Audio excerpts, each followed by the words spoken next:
Assalamualaikum warahmatullahi wabarakatuh.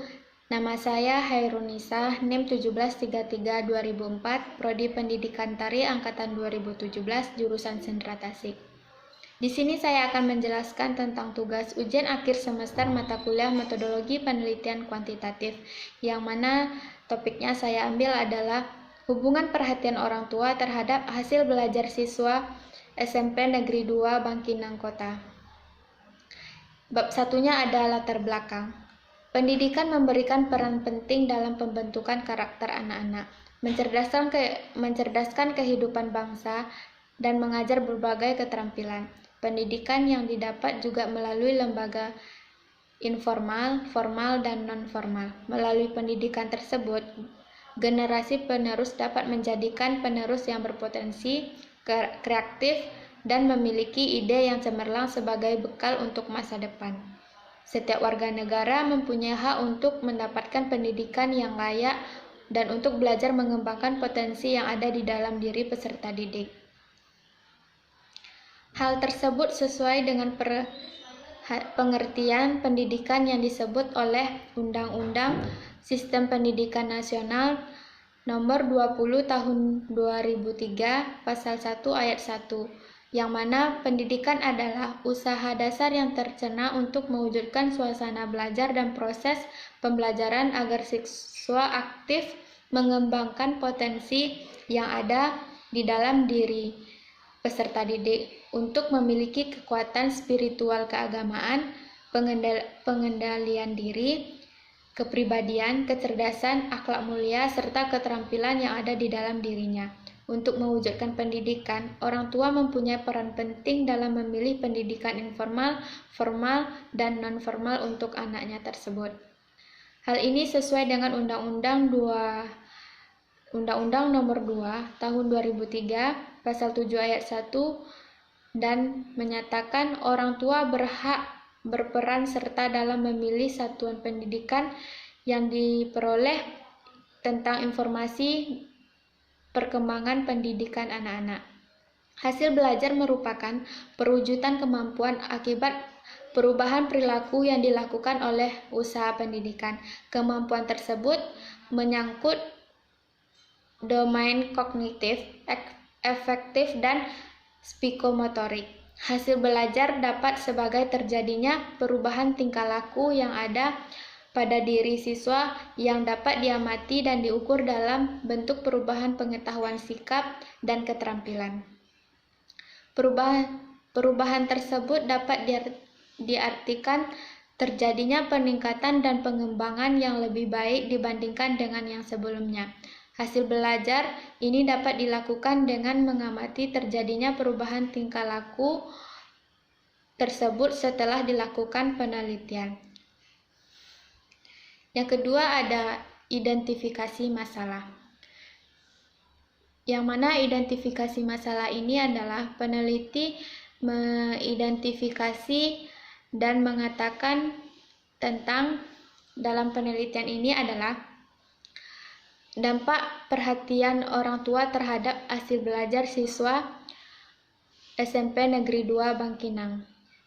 Pengaruh kurangnya perhatian orang tua terhadap hasil belajar siswa kelas 7 SMP Negeri 2 Bangkinang. Rumusan masalahnya. Berdasarkan uraian yang saya telah sampaikan tadi, maka rumusan masalah yang disampaikan dalam penelitian ini adalah hubungan yang positif dan signifikan antara perhatian orang tua dengan hasil belajar siswa kelas 7 di SMP Negeri 2 Bangkinang. Tujuan penelitian mengacu pada rumusan masalah, maka tujuan dari penelitian ini untuk mengetahui seberapa perhatiannya orang tua yang diberikan kepada siswa di SMP Negeri 2 Bangkinang. Selanjutnya ada manfaat penelitian. Penelitian ini disusun dengan harapan dapat memberi manfaat, antara lain penelitian ini diharapkan dapat memberikan informasi mengenai perhatian orang tua terhadap hasil belajar siswa kelas 7. Selain itu, penelitian ini dapat juga digunakan sebagai penelitian bagi peneliti lain mengenai perhatian orang tua terhadap hasil belajar siswa. Selanjutnya ada hipotesis penelitian. terdapat hubungan antara perhatian orang tua terhadap hasil belajar bagi siswa kelas 7 di SMP Negeri 2 Bangkinang. Yang bab 2-nya ada kerangka teoristik, landasan teori, yaitu ada pendidikan dan keluarga. Pendidikan merupakan proses bimbingan yang diberikan untuk siswa agar mencapai tujuan yang telah ditetapkan dan berlangsung seumur hidup.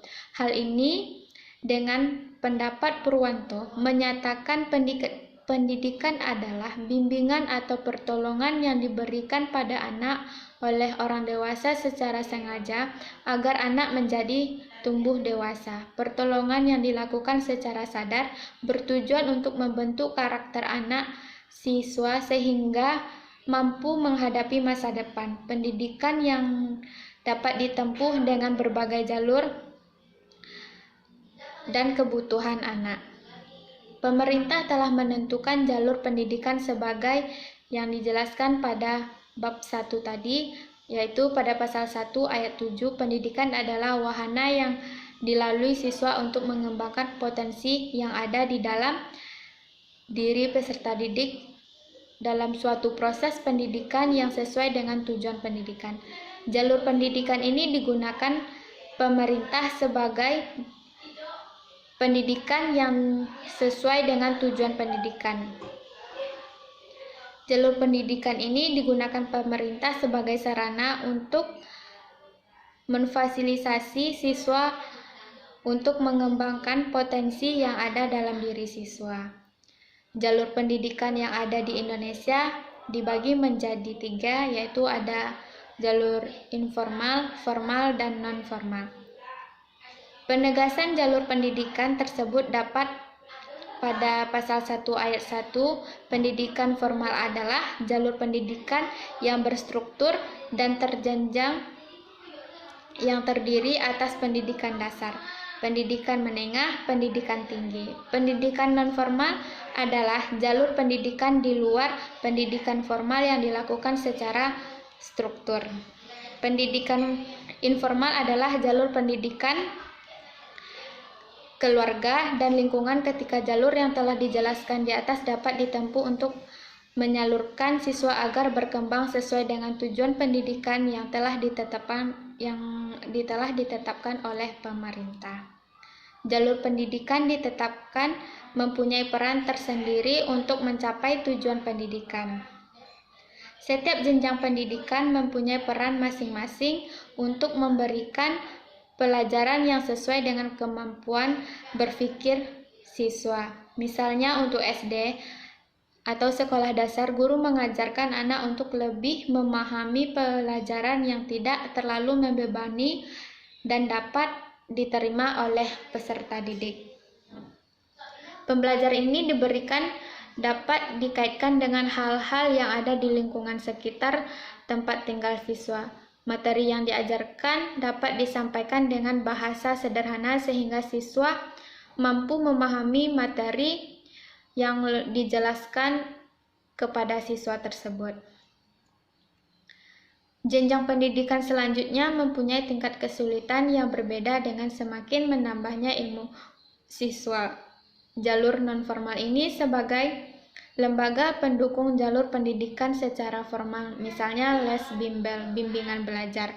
Bimbel dapat dilakukan perorangan maupun sebuah lembaga resmi yang sudah diakui oleh pemerintah. Baik perorangan maupun lembaga dapat membantu berlangsungnya pembelajaran siswa. Jalur informal berupa pendidikan luar dan lingkungan. Yang kedua ada keluarga. Proses pembelajaran yang ada pada diri anak dimulai dari keluarga kecil, yaitu keluarga atau rumah tangga. Keluarga adalah unit terkecil dalam masyarakat yang terdiri dari suami, istri, dan anak. Setiap keluarga terdapat orang tua yang senantiasa memberikan pelajaran tentang perkembangan anak yang ada di lingkungan setempat. Untuk menghadapi dunia luar, maka orang tua harus memperhatikan perkembangan anaknya. Menurut Nasution, mengatakan orang tua ialah setiap orang yang bertanggung jawab dalam suatu keluarga atau rumah tangga, yang dalam penghidupan sehari-hari lazim disebut ibu dan bapak. Orang tua mempunyai peran untuk membimbing anak dalam pengetahuan dan sikap sosial di lingkungan masyarakat. Orang tua menjadi guru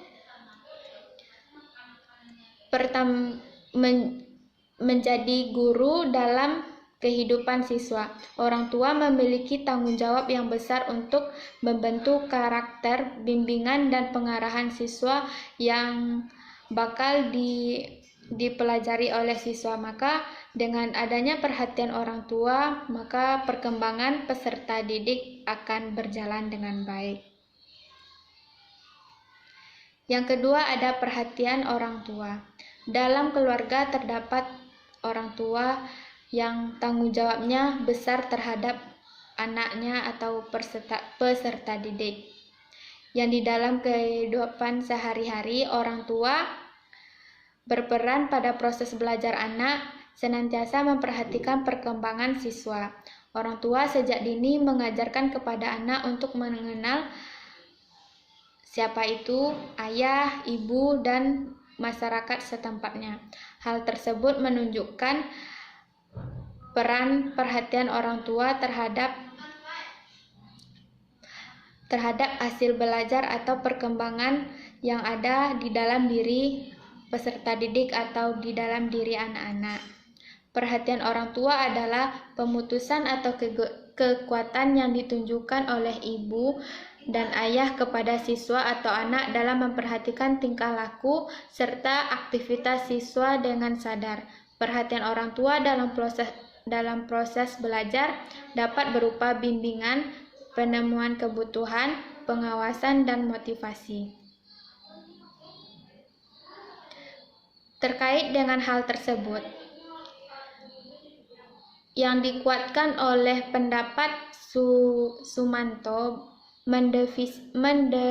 mendefinisikan bahwa perhatian adalah cara menggerakkan bentuk umum secara bergaulnya jiwa dengan bahan-bahan dalam tingkah laku anak-anak. Selain itu, perhatian dapat diartikan menjadi dua, yaitu perhatian adalah pemutusan atau kekuatan jiwa bertuju pada suatu objek. Dan yang kedua ada perhatian pendayagunaan kesadaran untuk menyertai suatu aktivitas. Sedangkan menurut Sumadi Suryabrata berpendapat bahwa perhatian adalah banyak sedikitnya kesadaran yang disertai suatu aktivitas yang dilakukan. Yang kedua ada penelitian relevan. Penelitian relevan ini merupakan awal bagi peneliti untuk menelusuri permasalahan hubungan perhatian orang tua terhadap hasil belajar siswa kelas 7 SMP Negeri 2. Selain itu, penelitian relevan ini adalah peneliti guna sebagai pembanding bagi peneliti sehingga peneliti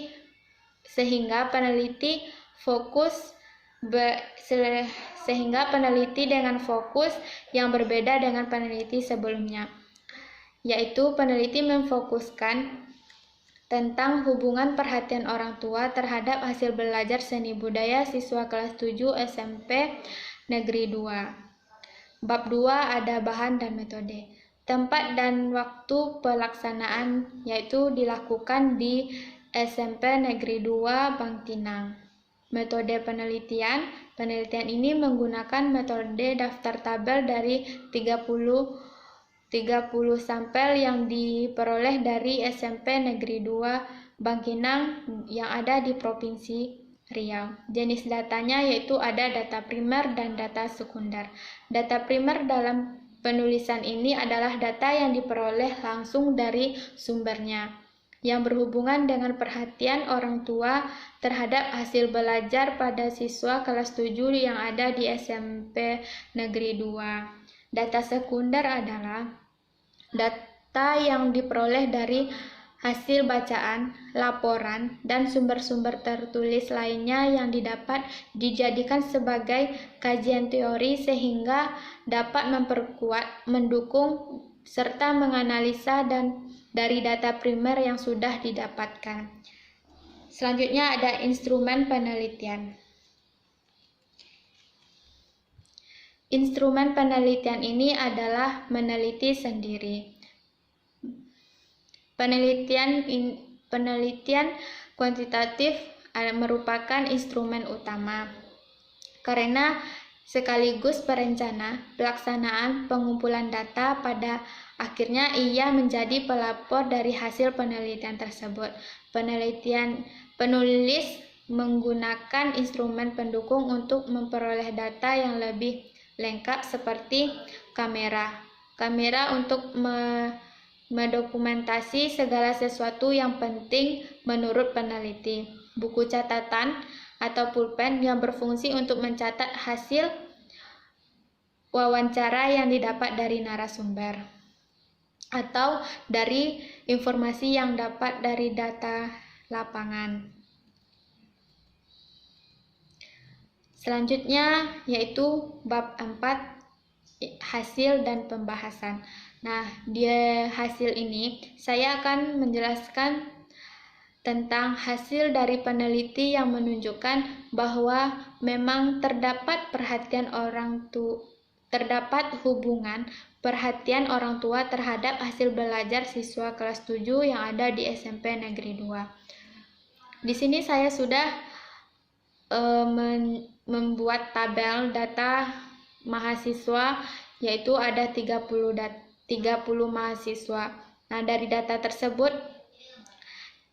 itu saya memberi poin 4, 3, 2, 1. Nah, poin 4 itu siswa yang mendapatkan perhatian orang tua. Nah, hasil belajarnya seberapa. Sedangkan poin yang ketiga yang kurang mendapatkan perhatian orang tua. Poin yang kedua sangat kurang mendapatkan perhatian orang tua. Dan poin yang ke-1 adalah memang tidak dapat perhatian orang tua. Nah, dari data tersebut saya bisa menyampaikan seberapa pentingnya perhatian orang tua terhadap hasil belajar siswa. Keterangan dari tabel yang saya jelaskan atau yang saya bikin dalam file ini yaitu skor perhatian orang tua yang didapat melalui penyebaran angket kepada siswa. Skor hasil belajar didapat dari hasil ujian sementara siswa. Rentang nilai perhatian orang tua. Yang kedua ada pembahasan. Penelitian ini memberikan hasil yang berbanding lurus dari perbandingan antara hasil belajar dengan perhatian orang tua sesuai dengan literatur. Menurut Nasution, menyatakan bahwa orang tua sangat berperan penting pada proses belajar anak, senantiasa memberikan perhatian perkembangan terhadap hasil belajar siswa. Nah, dari penjelasan yang dikatakan oleh Nasution tadi itu, maka sangatlah penting perhatian orang tua terhadap hasil belajar siswa anak usia dini atau anak siswa kelas 7 pada SMP Negeri 2 Bangkinang. Yang terakhir ada kesimpulan dan saran. Dari hasil penjelasan yang saya sampaikan tadi, maka saya menyimpulkan bahwa hasil dari penelitian yang menunjukkan tentang memang terdapat hubungan perhatian orang tua terhadap hasil belajar siswa SMP Negeri 2 Bangkinang Kota pada siswa kelas 7. Nah, sarannya adalah berdasarkan hasil dari penelitian yang telah dilakukan, disarankan untuk orang tua lebih sering memberikan perhatian kepada anak-anak, harus saling menjaga komunikasi antara orang tua dan peserta didik. Nah, maka dari itu pada anak usia dini atau anak SMP memang lebih harus memperhatikan anak-anaknya dalam proses belajar. Karena dengan adanya perhatian orang tua, maka hasil belajar siswa itu akan berjalan dengan baik. Cukup sekian hasil dari penjelasan saya. Jika ada kekurangan dan kesalahan saya mohon maaf. Saya akhiri dengan Assalamualaikum warahmatullahi wabarakatuh.